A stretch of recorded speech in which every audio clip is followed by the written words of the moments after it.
Hey guys, for those of you that don't know me, I have been a Challenger player since Set 3.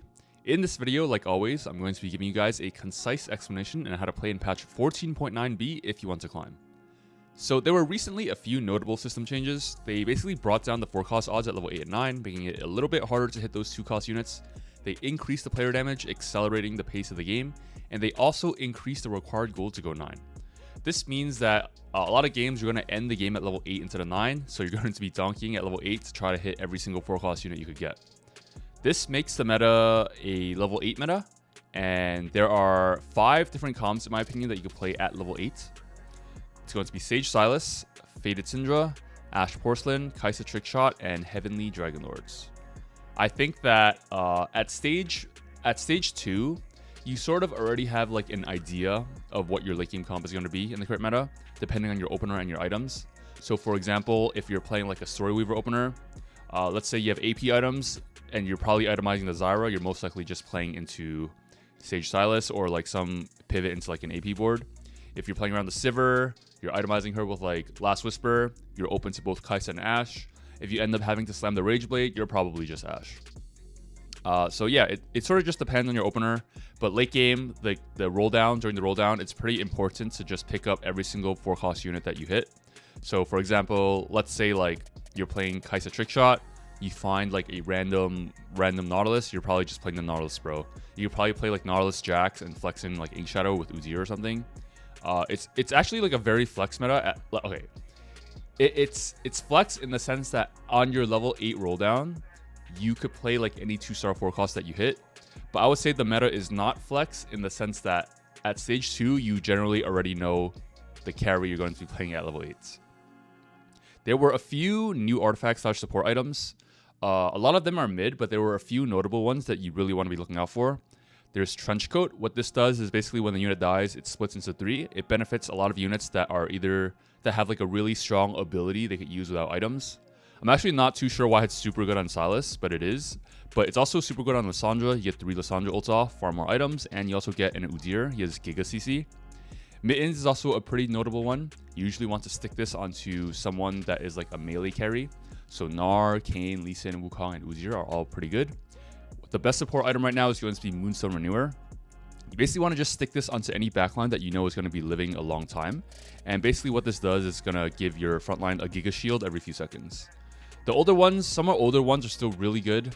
Visage, Zanya's Eternal Winter, Diamond Hands, Gold Collector, and Sniper's Focus. These are all really good ones that you still want to be looking out for. Let's jump right into the tier list. In the S tier, Legendary Fast 9 as usual. Trickshot Flex, I just think that this board is super strong. You cap out with a very cheap board at level 8 and you go 9 and you have an even higher cap to play into like the Dragon Lord version. Porcelain Invoker Flex, again, has really high cap. Lissandra. The thing is, I think that this is sort of like a high roll comp. It's really hard to play this comp from behind because it requires so much gold. And we have Faded Dryad Flex. I think this comp is strong and in the S tier because it's very consistent because you don't actually need to hit any 5-cost unit. Like, you don't need to hit the set to play this. You're usually actually just playing 5 Faded for Dryad and you're carrying the Syndra. Super consistent comp, whereas Trickshot requires like the Xayah and then Porcelain requires like hitting Azir or Lissandra. In the A tier, Heavenly, Kayn, or Lee Sin. This becomes S tier if you get a Heavenly +1. Sage Sylas Flex, really, really strong. Honestly, this comp becomes S tier if you get a Zyra 2 to start off the game because it's just a super smooth transition into this comp. And we have Reroll Dryad. This comp becomes S tier if you get a Dryad +1 or Mulched. Econ Yai, generally the same, and updated the augments a bit, so feel free to check this out. And let's jump right into, oh yeah, one thing. I'm also streaming by the time I post this video, so feel free to check my stream out if you have any questions. And I also have another YouTube channel where I post VODs of my gameplay and I explain my thought process, so if you're interested in that, check that out as well. And let's jump right into the comps. All right, so before I jump into the comps, I just want to briefly run through like the early game when you should really be committing to a comp, because the earlier you commit to a comp, the more gold that you save, because you're not going to be holding like all of these useless ass units. Because those units could be converted into gold and you'll be making more interest and you could easily know like what items you want to slam as well. So in the early game, there are, in my opinion, 6 main openers you want to look out for, and depending on the opener, it sort of like gives you a general idea of what comp you want to play. So we have the Sniper opener, Caitlyn. There's really like a few comps you can play from here. You slam the Last Whisper, you're open to Kaisa, you're open to Kane, and you're also open to snipers. If you slam the Guinsoo's, you're pretty much only open to Ashe. That's why I don't like slamming Guinsoo's that much. But sometimes if it saves you like 20 HP, you just have to slam the Guinsoo's. Like if you have like a spare rod and a bow, you have a 2-star Caitlyn, you're probably just slamming the Guinsoo's, hard committing onto Ashe, save 20 HP, and hope you could hit everything with like the 20 HP advantage. If you have Last Whisper IE, you're also open to Kaisa, also an option. Generally, it's very hard to play into Kane from here, but it's also like an option as well. But you're missing too many of like the 4-cost Heavenly Kane units. This is another board you want to be looking out for. Again, the Darius opener. It's not as strong as last patch because they did nerf Darius, but I would say that if you hit 2-star Darius, you could either put like all of like the AD items on Darius, like Titans, Hodge, play into Heavenly Kane. That's pretty good. Or you could slam stuff like Spark, Crown Guard, which is actually better on Darius because he actually scales off AP. If you slam these items, then you're either open to Umbral Sylas or Sage Sylas. Both are pretty good. Alternatively, if you have 1-star Darius, 2-star Kiana, you're just itemizing the Kiana here, putting all your AD items on her, and if you have items like these, you're just playing into Kane. But it's still pretty good. I guess you're also open into Duelists. If you get like Keepers, you have like Duelist +1, you play into Vertical Duelist, go for 3-star Volley, Triss, also pretty good as well if you play around this Kiana. Sword Weaver opener, there's a couple options you go from here. If you're playing around the Xayah and have AP items, I would say like 80% of the time, you're either playing into Sage Sylas, or if you're able to fast 9, skip level 8, you could just play into like a Zero Hui duo carry. If you're playing around the Sivir, generally you're playing a second Trickshot. Last Whisper, you're playing into Kaisa. Guinsoo Slam, you're playing into Ashe. Pretty straightforward. 3 Faded, if you get 2-star Yasuo, 2-star Ahri, you're playing in the Faded opener. Generally, 80% of the time, you just play into the 4 Dryad 5 Faded board. It's like a new variation. I'll go into this comp later. 3 Fortune, pretty obvious. You just full sack, get a Giga Cash out when you're 2 lives, and then you usually play into Trickshot just because you already have the Teemo, you already have the Kabuko, 4 Bruiser, 4 Trickshot, and then you go 9 after you stabilize. Ashe is open from this spot, so like sometimes you get like a random spat. If you get a spat, it's kind of hard to like play into Trickshot because nobody really uses the spat that well. So you just play into 4 Porcelain with a Porcelain +1, and you itemize the Ashe instead. This is the last opener that you want to be looking out for. It kind of depends on you hitting a 2-star Rek'Sai and either a Gnar or a Kindred. You basically want to lean. You want to lean into what do you call it? You want to lean into reroll Dryad here, just because you're playing up like a lot of Dryad stacks, and then basically because you have these units in, your augments will be slightly tailored towards Dryad. So like you might get like a Dryad +1 at 3/2. But otherwise, yeah, this is the last opener. If you have mulched, you probably don't need the Rek'Sai one. You just hard force this shit, and it's usually like a top 4. All right, so let's jump right into the comps now that you have this information. So let's talk a bit about the Faded comp. So the Faded comp is going to be S tier in this patch, in my opinion, and the way you play Faded is going to be actually quite different. You actually do not item the Aphelios, or you don't itemize the Aphelios at all now. You're purely going to be itemizing the Syndra. And the people you link are going to be different either. So in the early game, you generally want to link your Yasuo and your Ahri. This gives your Ahri and Yasuo shields and AP. Mid game, you're going to be linking your Thresh and your Ahri. This is usually when you have 5 Faded, so I would consider this mid game. You would give your entire team all AP and armor and magic resist, and they all benefit from AP, which is why the Ahri buff is so good. This is also the reason why you don't link Syndra, just because Syndra is usually the only person that really benefits from the extra damage. But Ahri benefits all of your tanks as well. So once you get to level 7, like let's say you hit the set, you actually still want to link your Thresh and your Ahri. Because it's very unlikely for you to get 3 items on set. But let's say like you do hit the 2-star set, and you're able to get like GA +2 damage items on your set. In that case, I would say like it's okay to link like Thresh and your set instead, because your set will just heal to full upon every cast and 1v9. Let's talk about itemization. So Syndra in this variation, best in slot is going to be blue buff, Nashers, and JG.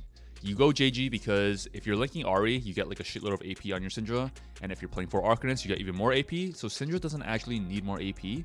What she needs is the ability to cast. So blue buff and Nashers does that, and JG multiplies or applies crit upon her already high base AP, which is like fucking giga damage. There are a few variations you can play at level 8. I would say like this is like the default variation. If you have the Lissandra, you just play Lissandra over Lux, and your win con is just farming infinite items. If you hit Azir, you can look into playing 4 Dryad, So the 4 Dryad version is going to be this. You usually want to be able to go level 9 for this. But basically, in 4 Dryad, you're dual carrying the Azir, and because you're playing Azir, you have access to Annie as well, and 4 Dryad. If you're playing Gnar, this also gives you Warden for your set, which is pretty nice as well. And this is sort of like the level 9 Giga Cap Faded board.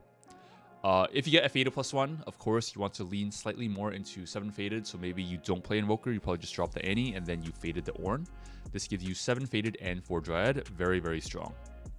Alternatively, if you don't hit like the Azir, your level 9 board, you could opt to play around 7 Faded and 2 Syndras as well.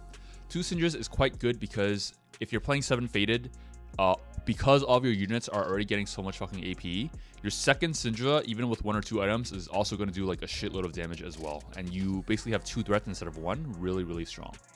Again, if you don't have the Syndra, you just play like a random shitter, Lissandra, maybe like a random tank, all pretty good as well. And yeah, this is pretty much it for the Faded comp, pretty straightforward. So let's talk about the Sage Sylas comp. I think this comp is really strong because it's probably the most flexible comp in the current patch right now. Sage Sylas is also like a level 8 variation of AP Flex without playing around the legendaries. So basically, when you're playing Sage Sylas, you actually want to be extremely open to buying a lot of the units in your shop. So for example, you want to be open to buying all the Bruisers, all the Sages, all the Invokers, and to the 2 Behemoth duo, and you want to be buying all the Dragon Lords as well.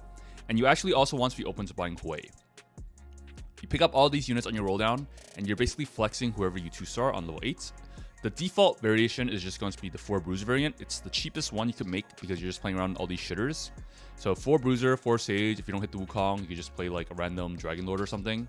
And then you're primary carrying your Morgana, and you're primary tanking your Sylas. But Sylas does a lot of damage as well. So you want to itemize Sylas with stuff like AP, Lifesteal, or stuff that gives him tankiness. So Crown Guard, Spark, BT are all really good. He's super flexible with items. Hodge is good as well. You could also go like just pure tank like Bramble. Adaptive also works on him.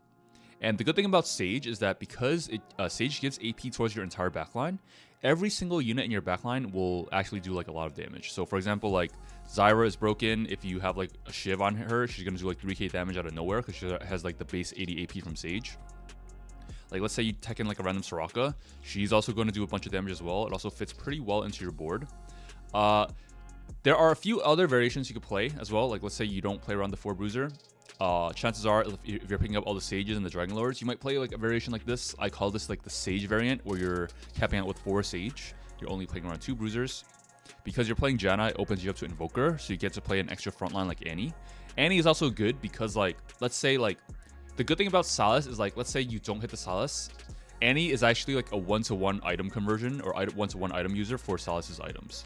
So when you're rolling down for Sylas, you're actually rolling down for either Sylas or Annie. Both are completely okay. The other variation is if you're playing around like the Behemoth variation. In the Behemoth variation, you're pretty much only playing around it if you hit the Azir. Anytime you hit like a random Azir, it needs to go onto your board. And if Azir goes in, you instantly need to be thinking about, okay, how can I fit in Ornn and Uzir? So this is like the Behemoth variation, fucking really, really strong. Probably one of the stronger variations of this comp as well. Notice that in this variation, I'm actually not playing the Sylas. It's just because if you're playing the Azir variation, it's way better to just play the Annie because it gives you 2 Invoker. And just move all the items over to the Annie. I think the last variation is going to be around 4 D-Lord. In the 4 D-Lord variation, you're playing Lee Sin as well. If you're playing Lee Sin, it just opens you up to Aurelia as well because it gives you 2 duelists. And it also gives you a user to hold all your AD items. So let's say like you're playing Sage Sylas and you randomly get dropped like sword, bow, whatever. You probably want to look into playing this variation because Aurelia is pretty much the only user that could hold your AD items late game. I guess you could also put it on Lee Sin if you hit a random Lee Sin too, so that's fine as well. Alright, so let's talk about Ashe. She is an S tier comp in the current meta. My thoughts on Ashe are it is a very, very high roll comp. Like if you have like a lot of gold and you're playing from ahead, you could probably easily play into this comp and guarantee like a top 2. But if you're playing from behind, you're probably going dead last if you try to play into it, just because like you need to hit like 2 2-star frontline units like Ornn 2, Annie 2, you probably need Amumu 2 as well. And you kind of need to hit Ashe 2 if you have 3 Ashe items, or you just won't do enough damage. You also kind of rely on hitting like the Azir just because like A lot of the time, like, this comp relies on you getting 4 Invoker, and 4 Invoker without Azir is like not that good in my opinion. And if you're not playing Azir, you don't have access to Ornn, which is also pretty bad as well. Ornn is a quite good unit. I think Kog'Maw and Lilia are just here for trade bots. But I think like this comp, in my opinion, is actually very, very hard to play.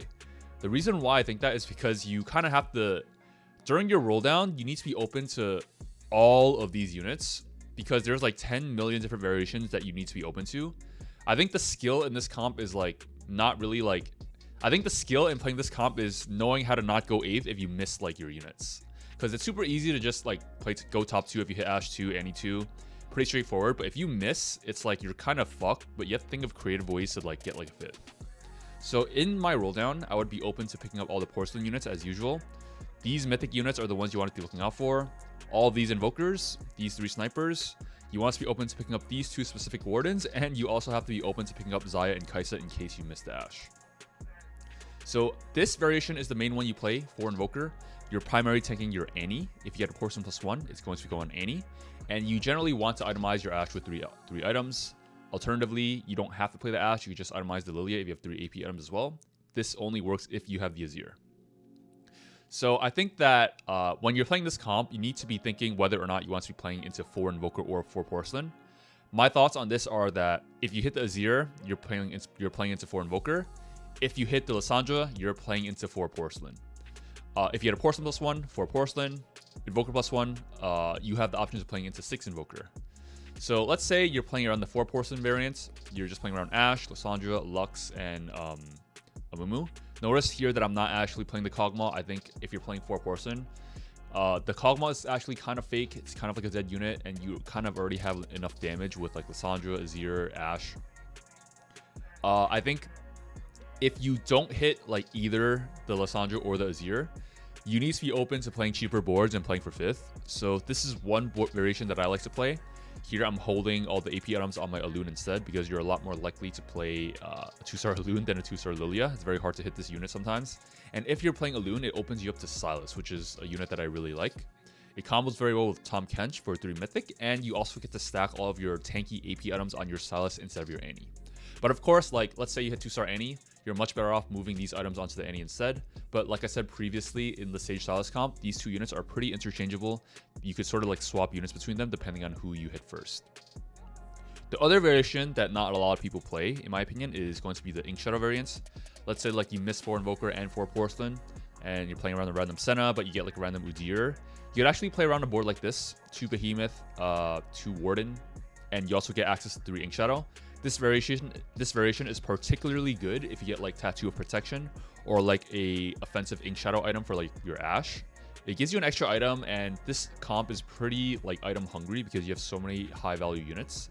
So it's actually a pretty good board that you could take to go level 9 and then slowly pivot into the 4 Invoker or 4 Porcelain variant as well. Again, this comp is hard to play. I think it's also like bad.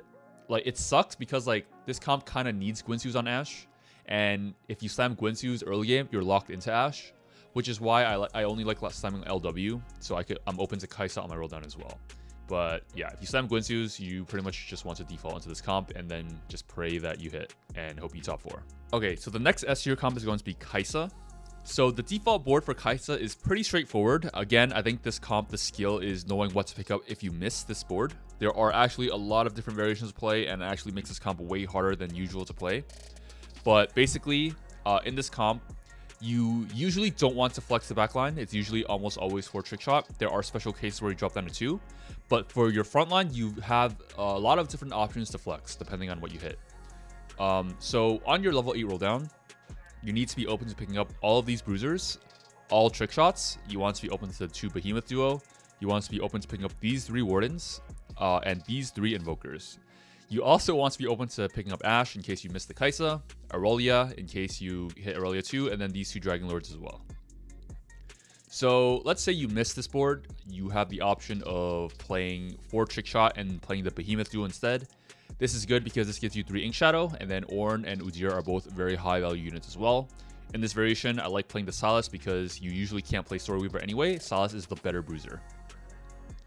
You also have the option of playing the Warden variation. The Warden variation includes Jax and Set. Set gives you 2 Umbral with Sylas, gives him the execute, pretty nice. Set is a bunch of CC.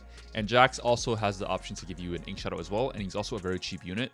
Usually you take this board to go 9, and then you transition slowly back into like a higher value frontline, because Jax is kind of shit, Set is kind of shit. It's usually, these 2 units are usually just placeholders to get to 9.